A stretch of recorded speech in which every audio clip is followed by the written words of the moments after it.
Feedback can feel like a struggle for some, and for others, feedback can feel like it is a growth plan. In this podcast, we're going to explore changing your narrative around feedback, staying emotionally authentic and resilient. You're listening to the StoryHacker podcast. Yo, you're listening to the StoryHacker podcast. My name is Nick. I'm your host. And here at the StoryHacker podcast, we believe that we can change our internal narrative. And we take a look at a couple of things like script writing, psychology, marketing, just to help us, because better stories lead to brighter futures. We've been podcasting since 2016, and this is the year that we've just been really more consistent. So thank you for hitting play. And if this is something you like, you can hit us up on any of the social media. You can hit me up at Nick_Ovaya. So thank you. I want to let you know that this is Feedback and Future You, and we'll be talking about feedback. I'll be asking you a couple of questions. And one of the things that I think is probably most important around this process is just you to understand that, for you to interact with this, you have to kind of be in the right headspace. And so I want to start with the story, and hopefully the story will put us in that space. Full transparency, I went to a design school, and I went to university first for engineering and math and science and all the fun stuff. And then I got into, by accident, I started to transition into architecture. I loved architecture and I loved design. And it just led down more and more digital tools and art and communications that were not so much in the math, science, architecture space. And I went to school with a brilliant artist. He had a popular band, and he was well known on the local art scene. And he was very young at the time. I believe he's like 19 years old. And his class attendance was a real problem. I don't know if it was the partying, the band life, or a work situation, but when he showed up to class, he struggled. The class was digital illustration using Adobe Illustrator, and the student was a painter. He was a sculptor, and he was brilliant in his drawings. And I imagine the use of keyboard and mouse was foreign and limiting to him. And so everyone in the class was looking to him to do something artistic, to do something groundbreaking. And I was the complete opposite. I just came in from engineering and architecture. And it was very, very strange dynamic. I felt like a fish out of water. I had recently just left a 4-year university where I was paying cash each semester as I worked towards my engineering degree. And I got all the way through Calculus 3 without studying, and I was great at math, and I understood complex theories. But my grades were a direct reflection of my work ethic at the time. If you could just imagine John Hughes' seminal work, Ferris Bueller's Day Off, that's what was going through my mind at any moment that I encountered anything of difficulty. And so one of the things for me was to get done with school as quickly as possible. So to save some dollars and to get out of school super fast, I transferred to an inner city college. And so going from university to college is not the way people go. That's the wrong direction, bro. I get it. I went the wrong way. But to my surprise, the faculty was great at their job. I found most of them had already taught at big name universities and were retiring at my local sleepy metroplex here in San Antonio. And I needed to take a statics and dynamics and a few language classes to get back into 4-year university. This wasn't the plan. The plan was not to go into digital illustration, but just even more background. The way that it's set up in 4-year university, statics and dynamics is together. And in this college, you took statics first and then you took dynamics afterwards. And so I got into that class. I took an initial quiz because it was like you had to show that you had the knowledge for statics to go into dynamics. And I failed. And the professor, just without any remorse, anything whatsoever, he looks at me, he's like, have you taken statics? And I said, no, I'll learn statics by next week, which I would have learned it by that week. Or at least that's a story I tell myself. I could be biased in that. And I told him, let me retake the quiz. Like, give me 2 days to learn statics and I'll come back. And he's like, that's impossible. You can't do that.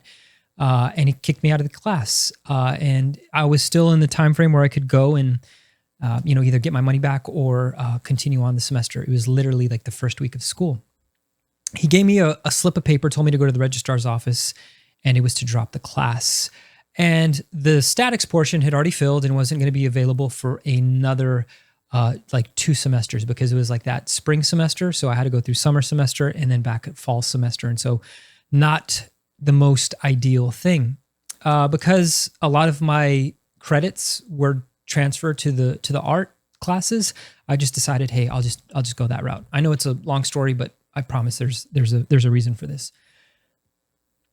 When you looked at how I was approaching school, I was the complete opposite of an artist. I was a math guy, and I was looking forward to seeing what this young man was going to be doing in this digital illustration class. He had a reputation that went before him. And at the end of the semester, the artist dropped the class, and my professor pulled me into his office and asked me what my plans were for a career in art and communications. And I found that very strange because every project felt like my work was singled out and praised. One thing that I thought was going on in my favor was my professor. I think he was trying to get a date with me. Like, I'm just being honest with you. That's what I thought was happening. But after a few more art classes, I found that this was a common occurrence in the creative space. And I believe the differentiating factor was feedback.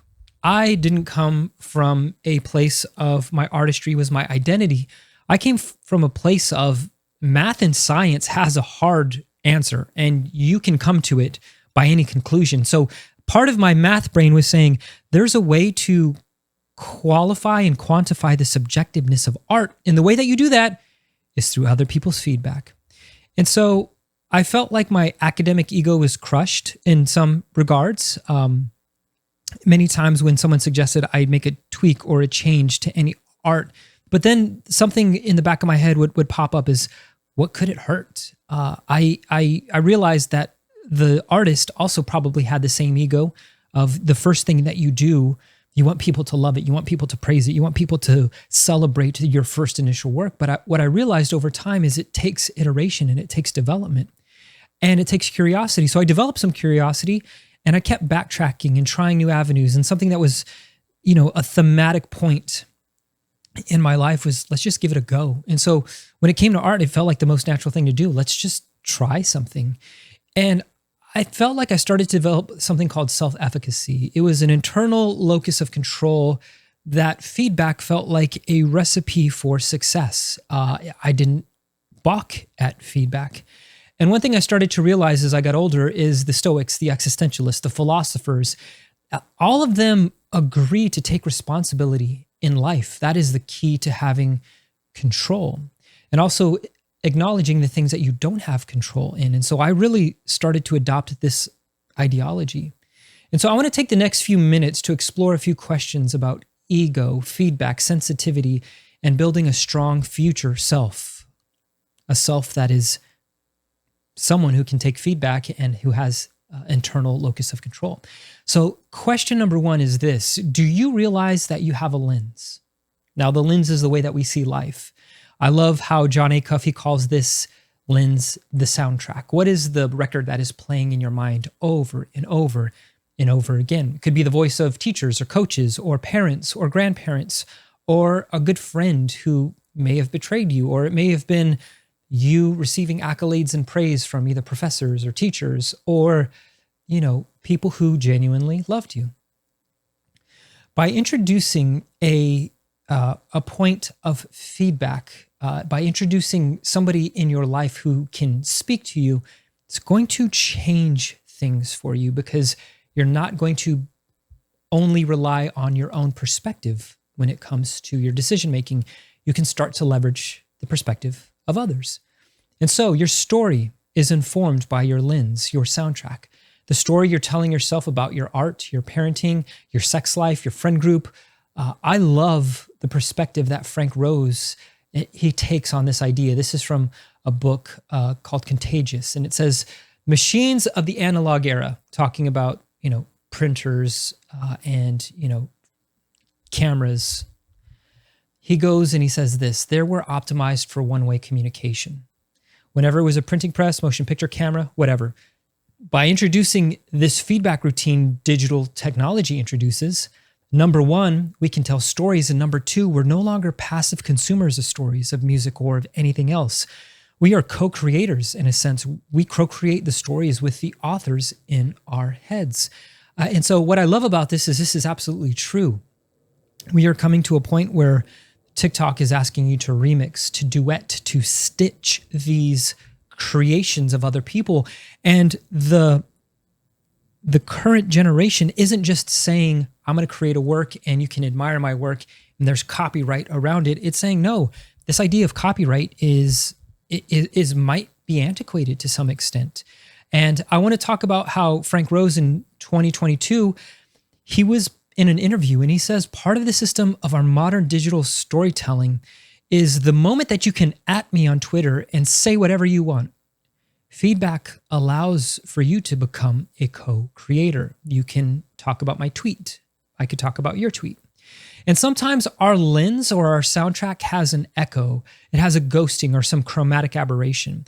Your mind keeps track of the negative information rather than the positive information. So when somebody @ you and they tell you that your podcast sucks, your art sucks, or they don't like the AI that's being generated in your, YouTube channel, I don't know. But that sticks with you. And I believe there's a process that you can do to start to use this question. What is your lens? Do you have a lens? Can you see your own lens? And I believe the best way to do that, lo and behold, is a practice of journaling. And I think that's why gratitude journaling helps. You have to remind yourself of the good. The default brain operating system is primed for protection. We have this amygdala in the back.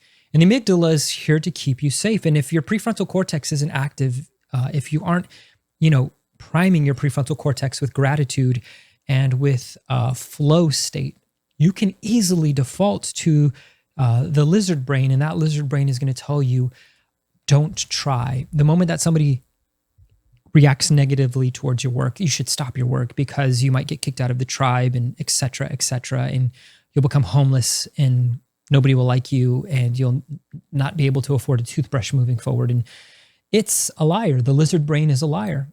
And so I want to let you know, if a coach, if a parent, if a loved one, or somebody on X said something harmful or harsh to you, internalizing that can get stuck in a soundtrack. It can get stuck in your lens. It can get stuck in your narrative. And you have to reframe those because it's important. Because there's a few factors that are involved over time when it comes to your story and your soundtrack. The first factor is we change. We're not meant to be the same person who you were in high school, who you were in college, who you were 4 years ago. Just because you didn't make a team back then or you didn't have the strength to, do X, Y, or Z. As you get older, your inferiority shouldn't be at the people around you. Your inferiority should be pointed to the task at hand and use that as fuel to say, I'm going to measure myself against myself and get better so I can have an internal locus of control. Doesn't matter if you missed a game-winning shot when you were in high school. That doesn't matter. What matters is now. And if you're in high school and you're in your season and you're thinking, man, my life is dependent upon my sports, my extracurricular activities, or my YouTube likes, or my views. I'm going to be honest with you. I've been trying to crack YouTube for so long. My kids hop on there. They're not even of legal age to be on YouTube. I have to do the parental thing. And they're cracking 20, 25K views, just like right, left, and center. And they're not doing anything of substantial work. And from a parent, they're not putting in massive amounts of effort. They're just smiling and looking at the camera. And because you can smile and look at a camera, it's game changing. But what I want for my kids is I don't want their story to be stuck in the views that they got as a child on YouTube or what they did in their extracurricular activities. I want them to know that they're going to change. It's okay to change. And you being the same, having the same mindset you were when you were in high school, that sucks. Second thing is we learn.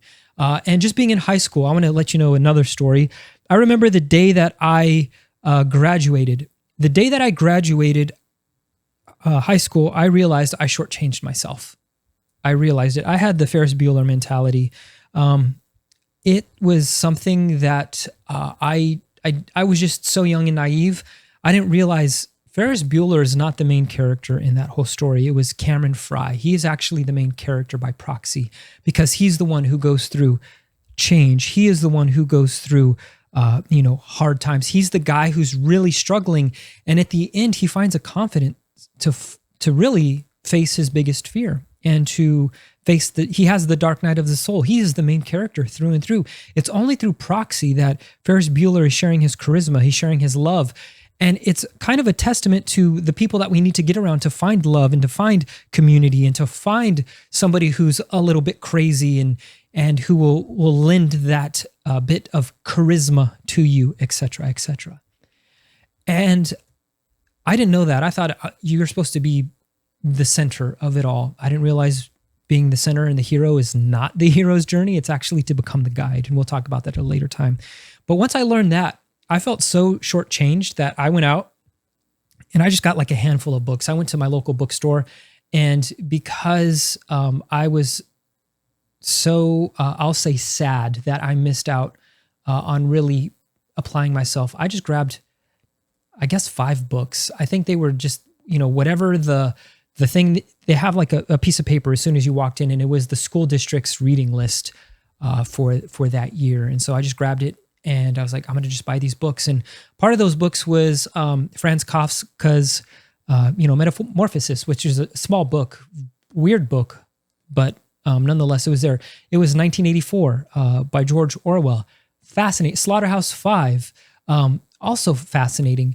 And so as I'm reading these books, I'm starting to realize that there is learning happening, and it would have been so awesome. Lord of the Flies was another one.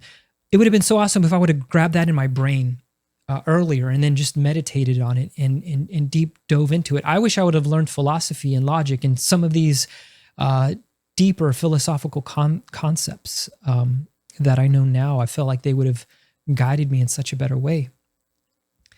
And the point I want to make is this: the reason that we learn is because we can look at our mistakes. And if you're looking at mistakes and saying, I should avoid all mistakes, you're doing it wrong. The brain is trying to protect you, but that is not a good protection. It's reminding you of a time that you felt pain and now you want to avoid it. And that's your brain and your body working. But you have to be very, very clear that just because it feels, weird to fail, it feels weird to make a mistake, it's actually a blessing to make a mistake. It's a gift. It is a way that, and I'm not talking about moral failures. I'm not talking about huge mistakes that are going to ruin your life. I'm not talking about going and injecting yourself with massive amounts of heroin. That's horrible. That's something like if you're along that route, you're not tracking with me. I'm talking about taking a risk in your art, taking a risk in your business, taking a risk in a way that is going to propel you to learn something and to be better for it and to potentially fail. Third key factor is you have an attachment or a childhood coping mechanism that needs to be changed. And you have to understand children's egos, they fight back when it comes to being wrong. They don't want to be wrong. A great movie for this is the Inside Out movies, because you can see that this kid is ignoring all of these emotions. And it isn't to a point when they start to realize that it's the negative emotions that actually bond us well. It's sadness that bonds us, that they really made sure that they didn't feel that. In the second movie, which is even better, the really cool thing about the second Inside Out in children is a lot of times children believe that they can do no wrong to an extent. They don't believe that their actions are negative. They believe their actions are necessary in order to get what they want. And what I loved about Inside Out 2 is when she realizes like she's becoming the bad guy through her anxiety, her anxious coping mechanism is to be seen, it is to be praised. And she's doing that at the expense of her friends. And so all that, that moment where she's having an anxiety attack is probably one of the best cinematic expressions of childhood coping mechanisms gone wrong. And for children to admit that their actions are bad behaviors is identical to them saying that they're worthless because they fear not being taken care of. And it's not until safety is felt and there's a correction and a redirection that are gentle that a child will start to become safe and drop the guards and engage in developing new neural pathways to try different things. And so that's why it's so important to have a bit of understanding of child psychology with kids, because if not, you think that force and direction and authority is the way to go. And what tends to happen is that drives children further into this idea that I can't admit that I'm doing bad things, like the kids will start to lie, and they'll start to twist the story inside their head instead of understanding, hey, I made a mistake. Mommy and daddy love me still, with a harsh tone and, the ways that we can be just frustrated with children. That sometimes comes out in a way when we get to an adult, we feel those same things. And so those childhood coping mechanisms were great as children, but they can be barriers for us as adults. And so understand you also have a childhood attachment coping mechanism. That's why the Enneagram is such a beautiful tool, is because it can allow you to explore the dark side of your success. And your success does have a dark side. You have to understand that no matter what you do in this world, no matter what good you put into it, there is going to be a reverse consequence. It's just that, it's like that law of gravity. If you throw it up, it's going to come down. And so you have to be prepared for the way that things come down. Fourth thing that we need to realize about our story is mental maps can change by situation and location. What I mean by that is you have the habenula, and the habenula is how you create mental maps. And those actually change if you move. Like if you go on vacation, you might feel like, why does time feel different when I go on vacation? Or why did it feel weird when I lived in this one place and I only lived there for 3 years, but it felt like 6 or 7 years? And that's because your mind was actually creating new grooves and new mental maps, and your habenula was working. And with the habenula and change, this idea of a one size fits all, it doesn't work for clothes, and it doesn't work for mindsets. Your current boss is not your old boss. Your wife is not your mom. Your therapist is not your drinking buddy. And a lot of times the mental maps, if we don't really take the time to investigate our own mental maps, we can have serious conflicts of interest. We can have serious relational problems because we're taking an old mental map and we're laying it on top of a new situation and location, and that's not the proper way to respond. So question number 1 had 4 little bullet points in there for you. Do you realize that you have a lens? And here are the 4 ways that you can realize and understand your lens. Question number 2, and these will go a lot faster, I promise. But question number 2 is, will your future self be better for this feedback?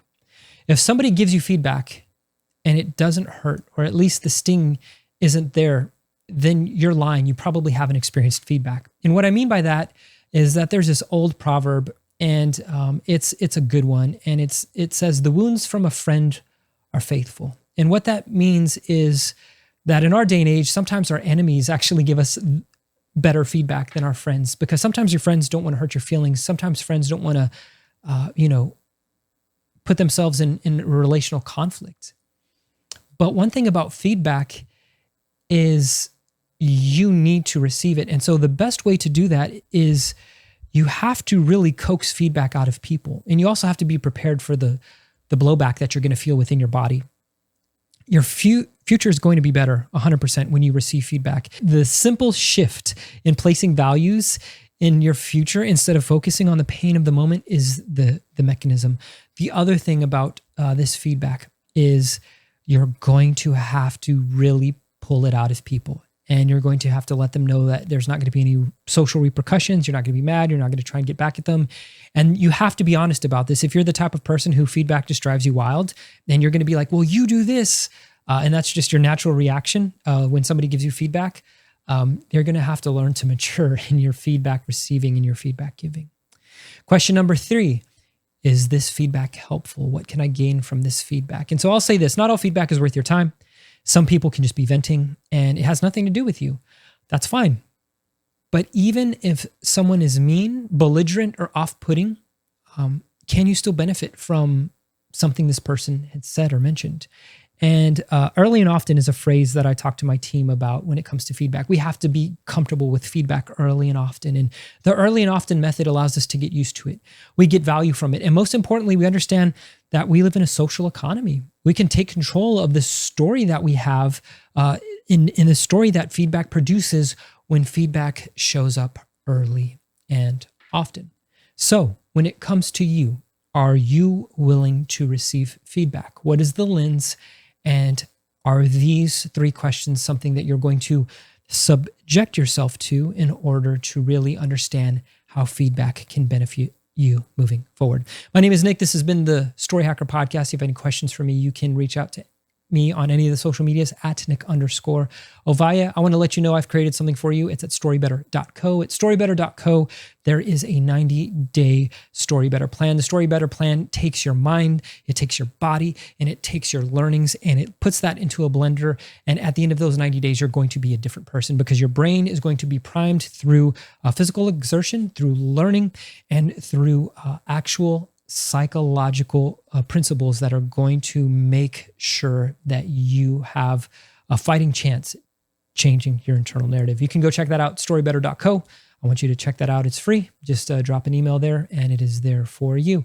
Again, thank you so much for listening. And until we chat again, I hope you tell the world a great story.